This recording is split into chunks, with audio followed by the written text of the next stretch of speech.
there is church politics, like in any church, and it just brings constraint and the lack of peace. And we always wonder, but we are Christians. We are Christians. We are in a Christian community. Why are we striving? I just want us to talk a little about that and about our experiences as Christians in this community who want to be peaceable but fail because we are not peaceful. You actually speak of facts. You actually speak of the heart of the matter. Christianity is not what we speak. Christianity is not how well we dress.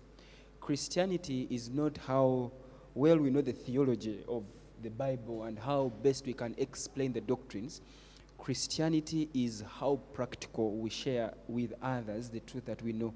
And so when you speak of conflict that exists between church members, elders and fellow churches, we have even seen churches that actually people bring out pangas to kill, or either to fight or to stop a certain community from entering a certain church. So conflict will exist. And like I said, the moment you have more than two people in a room, there is potential for conflict. But then the question is, how then do we take out this umbrella of conflict within the church? For me, my first thing is, are we converted? That should be the discussion. Are we truly converted? Are we truly converted? Without true conversion, there cannot be true peace. I don't mind how good you are in explaining the theology. I don't mind about you if you're a professor. But what little things do you do that bring peace? Those ones separate you from one that has studied all the theologies and you can explain all the beasts and everything, to someone who does not even know a lot of quotations from spiritual prophecy and from the Bible, but they are living the little Christian principles of bringing peace. Because at the Sermon on the Mountain, Matthew 5:9, Jesus said that, we could read Matthew 5:9. Matthew 5:9.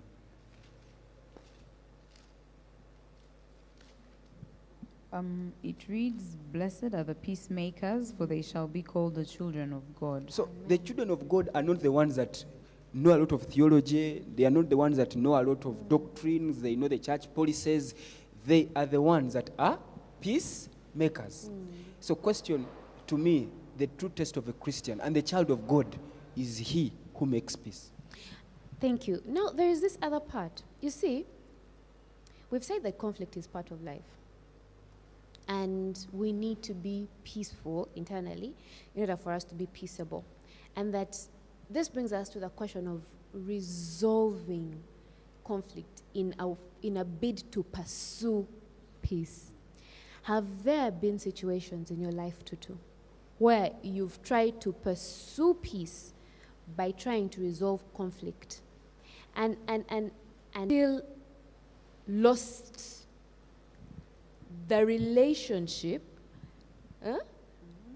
but still live peaceably with someone? Do you understand my question? Yes. Can I give an example of Please, we need to listen to those examples. So, at my place of work, I found out that one of my workmates had been selling my Christmas gifts while I was away. And I didn't even know that they were gifts for me until the people that sent them to me were asking, "Oh, did you receive our Christmas gift? Did you receive this?" So when I went to the reception and I asked, like, what happened to the gifts that these people brought for me? And they said, "Oh my gosh, I don't know. I can help you look." And we looked and looked and we looked in the store, we looked everywhere, and there was nothing. So,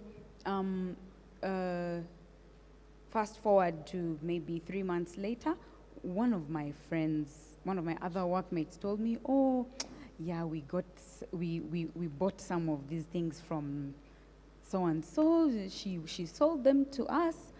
And she my workmate mentioned exactly what I had been given as a gift. And I found out that she'd been selling these things for years. Yes, like every Christmas, contractors give us gifts, and I never even knew until someone finally asked me, "Did you receive my gift?" And I didn't know. So I found out she'd been selling these things to the other workmates. I was so hurt. I was so annoyed. And I just stopped talking to her. I just walked past and stopped and not even say good morning because I was so annoyed. But I told one of my other workmates, I said, "You know what so-and-so did? She did this and this and this." And fast forward, COVID came, we started working from home. It's only, June, when they eased the lockdown, that I went back to the office and I said good morning to the person, and I felt like such a burden had been lifted. Like, why were you even trying to hold on to that? Like, it was doing more damage to me than to her, because she didn't even know that I felt this way about it. But one day, I prayed to God, and I prayed that God would help me to forgive her. And one day I'll be able to talk about it with her and say, "Oh my gosh, remember how you sold my gifts?" Yeah. I don't know. I feel like I digressed somewhere. What was the question? I think that is it. Just to add something small is actually, there are little things that we could do to deal with conflict. Very little things that we could do.